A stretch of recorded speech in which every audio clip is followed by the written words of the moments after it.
বন্ধুরা, এখানে ভিডিওটি দেখতে পাচ্ছেন। এই ঘটনাটি হচ্ছে সাগরদিঘির ঘটনা। এখানে এরা বিজয় মিছিল বার করেছিল, কিন্তু হঠাৎ করে দেখে সামনের দিকে এগোতে যখন একটা মুসলিম ভাই মারা গেছে, তাকে কবর দেওয়া হচ্ছে। ওখানকার বিধায়ক সঙ্গে সঙ্গে দাঁড় হয়ে যায় এবং তাদেরকে রিকোয়েস্ট করে যে সামনে একটা মুসলিম ভাই মারা গেছে, তাকে কবর দেওয়া হচ্ছে, এখানে আমরা কোনো ডিজে গান বাজাবো না এবং কোনো জয় শ্রীরাম বলবো না। আমরা এখান থেকে শান্তভাবে পার হব এবং মাঠে গিয়ে আমরা আনন্দ করব।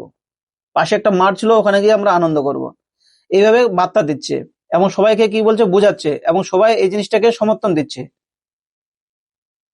তো বুঝতে পারছেন, এই ধরনের ঘটনা যদি পশ্চিমবাংলা ঘটে, মানে সবসময় যদি এই ধরনের ঘটনা ঘটে, তাহলে আশা করা যায় কোনো হিন্দু মুসলমানের কোনো দাঙ্গা বা হিন্দু মুসলমানের কোনো বিভেদ, এই জিনিসগুলো হবে না।